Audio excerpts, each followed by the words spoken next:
Assalamualaikum warahmatullahi wabarakatuh. Apa kabar sahabat? Semoga Allah selalu mencurahkan rahmat-Nya kepada kita semua. Amin ya Allah ya Rabbal Alamin. Dahulu kala, di sebuah negeri jauh di barat, di tanah yang penuh ilmu dan cahaya, lahirlah seorang anak manusia yang kelak akan menyalakan lentera Islam di kepulauan timur jauh. Namanya Maulana Malik Ibrahim. Ia lahir di kota Kashan, di wilayah Persia, dari keluarga ulama besar yang dikenal karena keilmuannya dan kelembutan hatinya. Sejak kecil, Ibrahim menunjukkan tanda-tanda kebijaksanaan yang tidak biasa. Matanya memancarkan ketenangan, dan setiap ucapannya seolah membawa kesejukan bagi siapapun yang mendengar. Namun, dalam mimpinya yang berulang, ia melihat sebuah cahaya terang muncul dari arah timur, di atas lautan luas di mana matahari terbit. Cahaya itu memanggilnya. Ia tumbuh menjadi seorang ulama sekaligus tabib yang bijaksana. Di kota-kota besar seperti Samarkand dan Baghdad, namanya dikenal sebagai penyembuh yang tidak hanya mengobati tubuh, tapi juga jiwa. Namun, hatinya gelisah. Ia merasa panggilan dalam mimpi itu semakin kuat. Suatu malam, ketika ia sedang berzikir di tepi sungai, ia mendengar suara lembut berbisik dari arah air. "Wahai Malik Ibrahim, pergilah ke timur. Di sana, umat yang belum mengenal cahaya sedang menanti." Ia pun memutuskan untuk berlayar. Dengan kapal kayu besar bersama beberapa muridnya, ia menyeberangi lautan Hindia menuju negeri-negeri jauh, Gujarat, Malabar, hingga akhirnya mendengar kabar tentang sebuah kepulauan yang indah, Jawa. Sebuah negeri dengan gunung menjulang, sawah hijau, dan rakyatnya yang lembut hati namun masih berada dalam kegelapan spiritual. Berbulan-bulan kemudian, badai besar mengguncangkan kapal mereka. Angin menderu, ombak menggunung, dan langit seolah runtuh. Tapi Ibrahim berdiri tegak di haluan kapal, mengangkat tangannya ke langit sambil berdoa, "Ya Allah, bila ini jalanmu, maka tunjukilah arah yang Engkau ridhai." Petir menyambar di kejauhan, dan saat badai reda, di depan mereka tampak daratan hijau yang luas, Pulau Jawa. Mereka menepi di sebuah pelabuhan kecil di wilayah Gresik. Saat kakinya menyentuh tanah Jawa, Malik Ibrahim bersujud lama, membisikkan syukur. "Inilah tanah yang dijanjikan dalam mimpiku." Di tanah itulah sejarah baru dimulai, kisah penyebaran Islam pertama di Nusantara. Ketika fajar merekah di ufuk timur, embun masih bergelayut di pucuk daun kelapa. Suara burung camar terdengar bersahutan di langit Gresik. Dari kejauhan, tampak sosok asing berjalan perlahan di atas pasir pantai. Langkahnya tenang, matanya teduh, wajahnya bersinar diterpa cahaya matahari pagi. Dialah Maulana Malik Ibrahim, sang musafir dari tanah jauh yang membawa cahaya kebenaran ke bumi Jawa. Ia memandangi hamparan daratan yang baru ia pijak. Di depannya terbentang perkampungan nelayan kecil.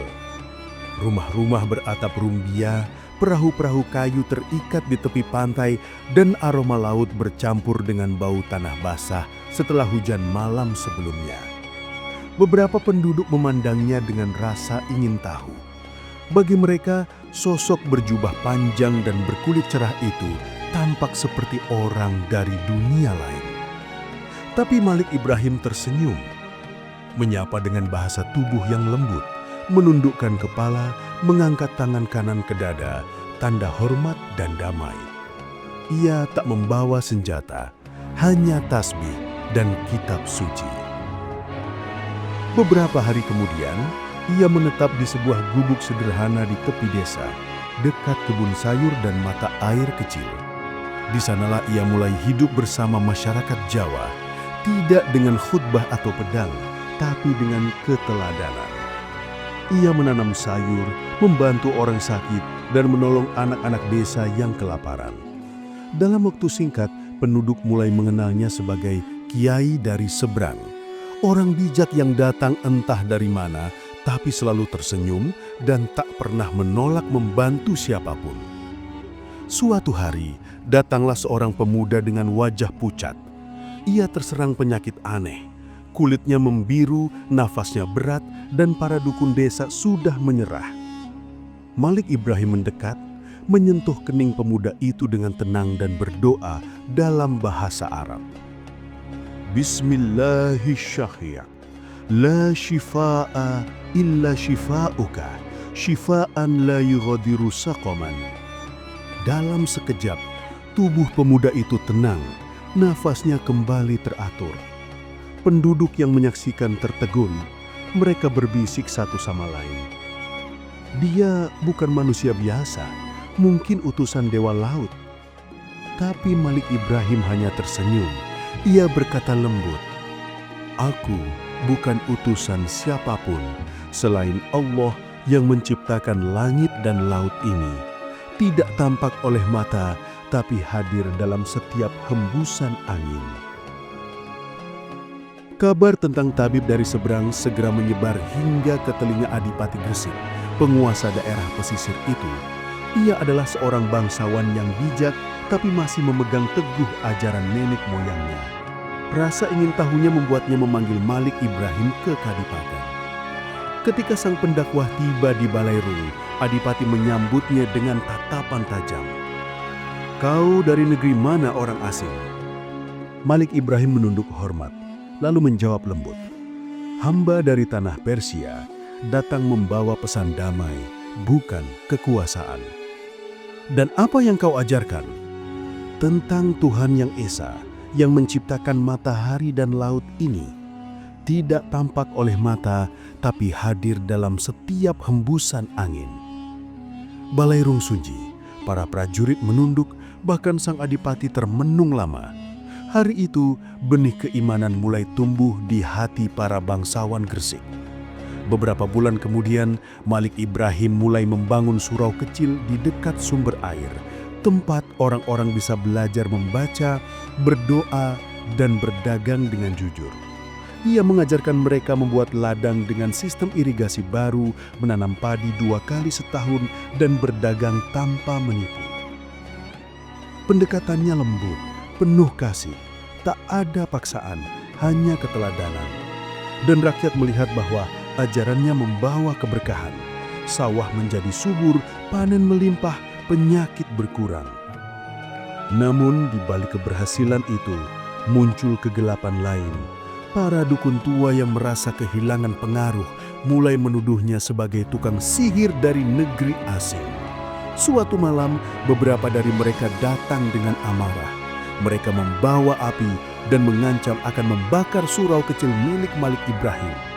Tapi sang wali berdiri di depan pintu, tenang seperti samudra.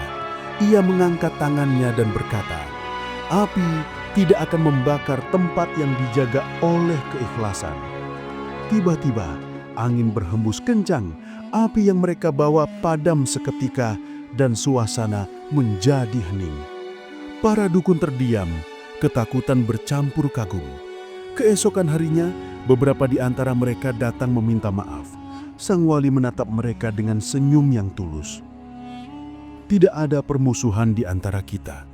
Aku datang bukan untuk memadamkan adat, tapi untuk menyalakan nurani." Sejak hari itu, sebagian dari mereka menjadi muridnya. Tahun-tahun pun berganti. Surau kecil itu kini ramai. Orang-orang berdatangan dari berbagai penjuru, Tuban, Surabaya, bahkan Madura. Di sana mereka belajar bukan hanya tentang tauhid, tapi juga tentang hidup dengan adil, berdagang dengan jujur, dan berbuat baik kepada sesama. Dan di tengah kesederhanaan itu, Maulana Malik Ibrahim tak pernah mengubah dirinya.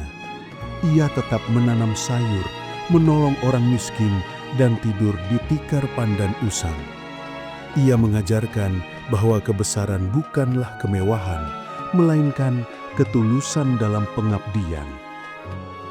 Dari langkah-langkah sunyi seorang pendakwah, lahirlah perubahan besar di negeri ini.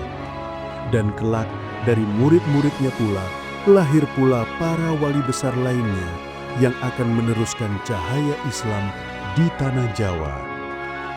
Dan begitulah langkah pertama sang pendakwah menjejak di bumi Jawa. Langkah yang kelak mengguncangkan sejarah, mengubah wajah peradaban, dan menanamkan cahaya abadi di hati manusia. Tahun-tahun berlalu sejak kedatangan Maulana Malik Ibrahim di tanah Jawa. Nama sang wali dari seberang kini dikenal hingga ke pelosok negeri. Ia bukan sekadar tabib dan guru, melainkan sosok yang membawa kedamaian. Namun, ketenangan itu segera menarik perhatian kekuasaan besar yang menguasai seluruh tanah Jawa, Majapahit. Suatu pagi, ketika embun masih menempel di ujung padi, seorang utusan berkuda datang ke Surau Gresik. Dengan membawa bendera merah bertanda lambang Majapahit, ia berhenti di depan halaman surau. "Kiai Malik Ibrahim," katanya dengan nada hormat tapi tegas, "Sang Adipati Majapahit memanggilmu ke Kadipaten. Ada hal penting yang ingin dibicarakan." Malik Ibrahim menunduk lembut. "Jika ini panggilan kebaikan, insya Allah aku datang." Ia mengambil tongkat kayu dan kitab kecilnya, lalu berangkat ditemani dua murid setia. Perjalanan menuju Kadipaten memakan waktu berhari-hari. Mereka melewati hutan lebat, sungai berkelok, dan desa-desa yang masih memuja roh nenek moyang. Di sepanjang jalan, sang wali berdakwah tanpa kata, dengan senyum, dengan tolong-menolong. Ia menolong anak kecil yang jatuh ke sungai, membantu petani memperbaiki tanggul, dan tak jarang menasehati orang yang berbuat zolim dengan kelembutan. Saat matahari tenggelam, mereka tiba di gerbang besar Kadipaten. Gerbang batu menjulang dengan ukiran naga dan relief dewa. Penjaga bersenjata tombak menyambut dengan waspada. Namun begitu melihat utusan kerajaan, mereka mempersilahkan masuk. Balairung Kadipaten megah. Lantai batu mengkilap diterpa cahaya obor, ukiran emas menghiasi pilar-pilar kayu jati. Di singgasana, duduklah Adipati Arya Wirakrama, bangsawan keturunan Majapahit, gagah, berwibawa, namun penuh rasa ingin tahu. Adipati menatapnya lama. "Engkau ini orang dari seberang yang katanya mampu menyembuhkan penyakit dan menenangkan hati rakyat. Segala penyembuhan datang dari Allah, Tuan Adipati.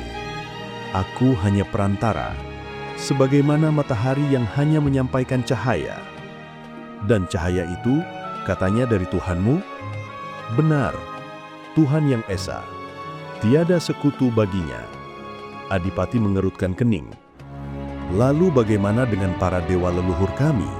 Apakah mereka bukan penguasa alam ini?" "Bukan, Tuan. Mereka hanyalah hamba, sebagaimana kita. Yang layak disembah hanyalah Dia yang menciptakan mereka semua." Balairung hening. Semua mata tertuju pada mereka. Dialog itu seperti dua samudra yang beradu antara keagungan kekuasaan dunia dan kebesaran iman yang suci. Adipati yang masih ragu ingin menguji kebenaran ajaran sang pendakwah. Ia memerintahkan untuk membawa seekor kerbau tua yang sekarat ke hadapan mereka. "Kau bilang Tuhanmu Maha Kuasa. Coba tunjukkan kuasa itu. Hidupkan kerbau ini." Ruangan sunyi. Semua menahan napas.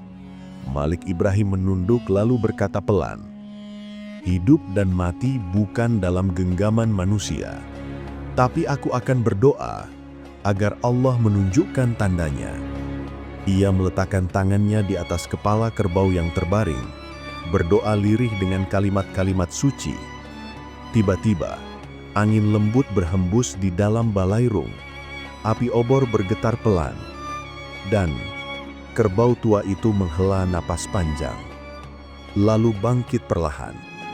Sorak kagum memenuhi ruangan. Beberapa prajurit sujud spontan. Adipati menatapnya, terpana antara kagum dan takut. Namun Malik Ibrahim menunduk dan berkata, "Jangan kagum padaku, karena aku bukan siapa-siapa. Segalanya milik Allah semata." Ucapan itu mengguncangkan hati Adipati. Untuk pertama kalinya, sang penguasa yang biasa disembah rakyatnya merasakan kerendahan hati sejati. Malam itu, Adipati memanggil Malik Ibrahim secara pribadi. Di Taman Kadipaten yang diterangi lentera minyak, mereka berbincang lama. Sang wali menjelaskan tentang tauhid, kehidupan setelah mati, dan keadilan ilahi. Agama bukan untuk menghapus budaya, tetapi untuk membersihkan jiwanya. Adipati menatap langit malam. Bintang-bintang bersinar lembut di atas mereka. Jika benar Tuhanmu satu, mengapa dunia penuh perang? Karena manusia mencintai kekuasaan lebih daripada kebenaran. Jawaban itu menembus jantung sang penguasa. Ia termenung lama, lalu berkata lirih, "Doakan aku agar hatiku diberi petunjuk." Namun kabar itu tidak diterima semua orang. Beberapa bangsawan dan pendeta istana merasa terancam. Mereka menuduh Malik Ibrahim sebagai penyusup yang ingin menggoyangkan kepercayaan Majapahit. Mereka menghasut Adipati untuk menghukum sang wali. Dia berbahaya. Dengan kata-kata lembutnya, ia bisa menggulingkan tatanan negeri ini. Suasana istana tegang. Adipati bimbang antara kebenaran dan tekanan politik. Malam itu, ia memanggil Malik Ibrahim sekali lagi. "Kiai," katanya dengan nada berat, "aku percaya padamu, tapi rakyatku belum siap menerima ajaranmu." Malik Ibrahim tersenyum tenang. "Jika mereka belum siap, maka aku akan pergi. Aku datang membawa damai, bukan perpecahan." Ia menunduk hormat, lalu meninggalkan istana dengan langkah perlahan. Ia kembali ke Gresik dengan hati tenang. Tak ada rasa kecewa, karena dakwah baginya bukan tentang menang atau kalah, melainkan tentang menanam kebenaran. Ia berkata kepada murid-muridnya, "Biji iman sudah kutanam. Entah tumbuh hari ini atau 1000 tahun lagi, itu urusan Allah." Dan benar, biji itu kelak akan tumbuh menjadi pohon besar, menjadi jaringan para wali di seluruh tanah Jawa. Dari istana megah hingga gubuk sederhana, dari kekuasaan dunia hingga kerendahan hati. Perjalanan Sunan Gresik mengajarkan bahwa cahaya sejati tak pernah memaksa untuk bersinar, ia hanya menuntun. Dan dari sinilah gelombang dakwah Islam di tanah Jawa mulai bergulir, menyentuh hati dari kaum jelata hingga para raja. Tahun-tahun berlalu, Maulana Malik Ibrahim, sang pendakwah dari seberang lautan, kini menapaki masa tuanya. Tubuhnya mulai renta, langkahnya tak lagi secepat dulu. Namun sinar di wajahnya justru semakin terang. Bagaikan matahari senja yang tak padam, ia terus memancarkan cahaya kasih dan ilmu kepada umat di tanah Gresik. Di Kampung Lerang, di pinggir laut yang sunyi, berdirilah sebuah surau kecil dari kayu jati dan atap rumbia. Di sanalah Maulana Malik Ibrahim kini menetap. Ia menolak kemewahan, menolak istana, memilih tinggal di antara nelayan dan petani. Setiap subuh, sebelum ayam berkokok, Ia sudah duduk bersila di tikar pandan menunggu murid-muridnya datang. Suara zikir lirih menyatu dengan desiran angin laut, menciptakan suasana yang penuh kedamaian. Ilmu bukanlah untuk kemuliaan diri, ucapnya lembut, melainkan untuk menerangi jalan orang lain. Hari-hari Maulana kini diisi dengan mendidik para murid. Di antara mereka, ada yang kelak akan menjadi penerus dakwah Islam di Nusantara.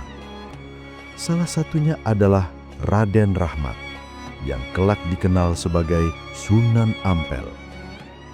Suatu pagi, ketika sinar matahari menembus celah dinding surau, Raden Rahmat datang bersimpuh di hadapan sang guru. Ia mencium tangan Maulana Malik Ibrahim lalu berkata dengan penuh takzim, "Guru, izinkan hamba melanjutkan dakwah ini. Biarlah api ilmu dari panjenengan kami jaga, agar tak pernah padam." Sang wali tersenyum, matanya bergetar menahan haru. "Pergilah Rahmat, bawalah cahaya ini ke timur. Jika kelak engkau menanam benih, tanamlah dengan kasih, bukan dengan pedang." Namun tak lama setelah itu, tubuh sang wali mulai melemah. Demam tinggi menyerang, nafasnya terasa berat. Murid-muridnya panik. Penduduk Gresik berkumpul di depan rumahnya setiap hari, berdoa memohon kesembuhan. Tapi Maulana Malik Ibrahim hanya tersenyum, menatap langit senja yang berwarna keemasan. Waktu kita di dunia hanyalah titipan. Yang kekal adalah amal dan cinta kepada Allah. Suara burung camar terdengar sayup di kejauhan. Dalam keheningan itu, Maulana menutup matanya sebentar lalu membuka lagi sambil tersenyum. Ia memandang murid-muridnya yang menangis. "Jangan bersedih, sebab cahaya tak pernah mati. Ia hanya berpindah dari satu hati ke hati yang lain." Suatu malam yang tenang, bulan purnama menggantung di atas laut Jawa. Ombak berbisik lembut seolah ikut mendoakan. Ketika azan Isya bergema, Maulana Malik Ibrahim memejamkan matanya untuk terakhir kalinya. Senyum masih menghiasi wajahnya, seolah ia hanya tertidur. Murid-muridnya terisak, rakyat Gresik menangis. Namun dari balik awan tampak cahaya lembut turun perlahan, seakan langit menyambut kembalinya kekasih Allah. Keesokan paginya, seluruh Gresik berkabung. Jenazahnya dimakamkan di lereng tak jauh dari tempat ia mengajar dan berdakwah. Dan di atas pusaranya, mereka menanam batu nisan bertuliskan huruf Arab. "Hadza qabrul alim al-fadhil al-muballigh ilal Islam Maulana Malik Ibrahim." Tahun-tahun berganti, abad demi abad berlalu, namun makam Maulana Malik Ibrahim di Leran tak pernah sepi. Orang-orang datang dari seluruh penjuru negeri, dari Madura, Kalimantan, bahkan dari Sumatera untuk berziarah. Mereka membawa doa, membawa harap dan mencari inspirasi dari perjuangan sang wali yang penuh kasih. Sore itu, angin laut kembali berhembus lembut. Siluet makam tua tampak dikelilingi sinar jingga matahari yang tenggelam di ufuk barat. Burung-burung berputar di langit seolah mengiringi zikir alam semesta. "Sunan Gresik," kata seorang peziarah tua sambil menunduk haru, "engkau bukan hanya wali bagi Gresik, tapi cahaya pertama bagi seluruh Jawa." Dari Gresik, cahaya itu menyebar. Murid-muridnya meneruskan perjuangan. Sunan Ampel ke Surabaya, Sunan Bonang ke Tuban, Sunan Kalijaga ke Demak. Mereka adalah bintang-bintang yang bersinar di langit dakwah Nusantara. dan semuanya berpijar dari satu matahari pertama, Maulana Malik Ibrahim, Sunan Gresik. Begitulah akhir kehidupan sang pelopor dakwah di tanah Jawa. Namun bukan akhir bagi misinya, sebab dari tangan dan kasihnya lahirlah generasi para wali yang meneruskan cahaya Islam hingga menerangi seluruh Nusantara. Dan di antara manusia, firman Allah, ada yang menyerahkan dirinya demi mencari keridhaan Allah. Dan Allah Maha lembut terhadap hamba-hambanya. Surah Al-Baqarah ayat 207. Cahaya itu masih ada di Gresik, di hati umat yang mengenangnya. Waktu terus berjalan. Abad berganti abad. Namun dari Gresik, dari tanah tempat seorang wali beristirahat, lahir sebuah peradaban baru. Peradaban yang mengubah wajah Nusantara selamanya. Sunan Gresik mungkin telah tiada secara jasmani, tapi ajarannya hidup, meresap ke hati para murid, menyebar ke seluruh penjuru Jawa, menjadi akar dari pohon besar yang kelak dikenal sebagai Wali Songo. Setelah wafatnya Maulana Malik Ibrahim, Raden Rahmat atau Sunan Ampel melanjutkan perjalanan ke timur. Di Surabaya, ia mendirikan pesantren di Ampel Denta, tempat ilmu dan iman tumbuh bersama.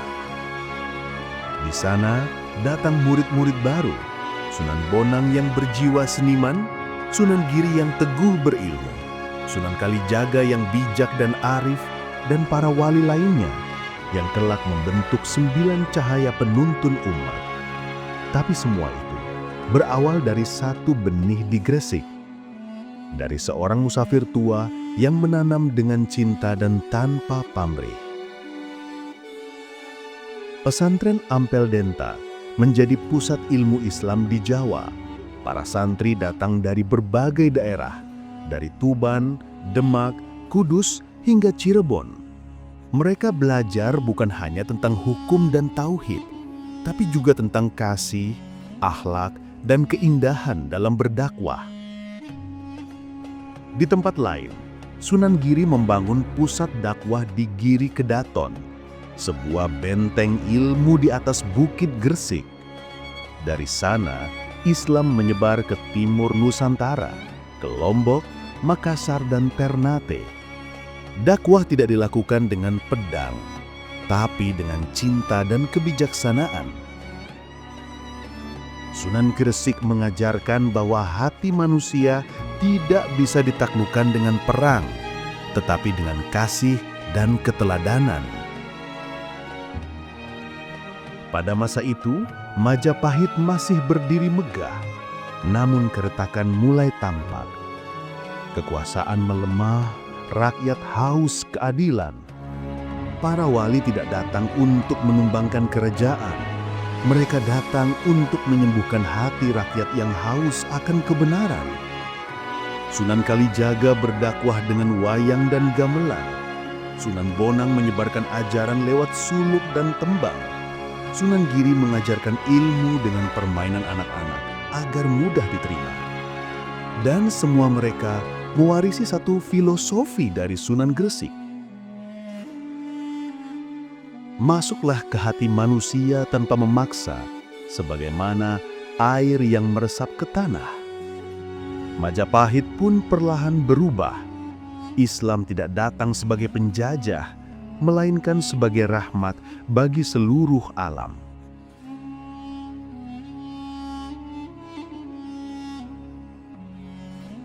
Sementara itu, Gresik tumbuh menjadi pusat peradaban Islam pertama di Jawa. Pasar ramai, pelabuhan penuh kapal dari Arab, Gujarat, dan Cina. Namun di balik keramaian duniawi itu, berdiri sebuah makam sederhana, makam Maulana Malik Ibrahim. Setiap malam Jumat, suara doa dan lantunan sholawat memenuhi udara. Orang-orang datang membawa hajat, membawa air mata, membawa harapan. Mereka tak sekedar mencari berkah, tetapi mengenang perjuangan seorang wali yang menanam akar Islam di bumi Jawa. Zaman berubah, teknologi datang, tapi nama Sunan Gresik tetap hidup di setiap doa, di setiap masjid, di setiap hati orang Jawa. Dari Gresik hingga Demak, dari Cirebon hingga Ternate, jejak ajarannya menjadi pondasi bagi peradaban Islam Nusantara, yaitu sebuah Islam yang damai, lembut, dan menghargai budaya. Kini, ribuan tahun kemudian, generasi baru masih datang bersujud di hadapan pusaranya, bukan untuk menyembah, tetapi untuk mengambil teladan dari cinta dan perjuangan. Senja di Laut Gresik kembali menyala keemasan. Ombak berkilau seperti lembaran cahaya yang memantulkan nama sang wali. Langit dan laut seolah berbisik dalam satu zikir yang abadi. La ilaha illallah. Disinilah semuanya bermula. Dari seorang ulama dari seberang samudera, lahir cahaya yang menerangi seluruh Jawa. Langit berubah menjadi lautan bintang. Satu bintang paling terang bersinar di tengah langit malam. Bintang itu bernama Sunan Gresik. Dari Gresik, dari tangan Maulana Malik Ibrahim, lahir generasi para wali yang bukan hanya menaklukkan tanah Jawa, tetapi menaklukkan hati manusia dengan cinta. Maka ingatlah, selama masih ada orang yang berzikir, selama masih ada yang menebar kasih, cahaya Sunan Gresik takkan pernah padam. Dari kisah Sunan Gresik kita belajar bahwa kekuatan sejati bukan pada harta atau kekuasaan, melainkan pada hati yang tulus berkhidmat untuk Allah. Jangan lupa subscribe dan aktifkan lonceng notifikasi untuk mendapatkan kisah baru setiap hari. Kisah riwayat Islami, tempat di mana setiap cerita menjadi cahaya bagi hati dan langkah hidupmu. Wassalamualaikum warahmatullahi wabarakatuh.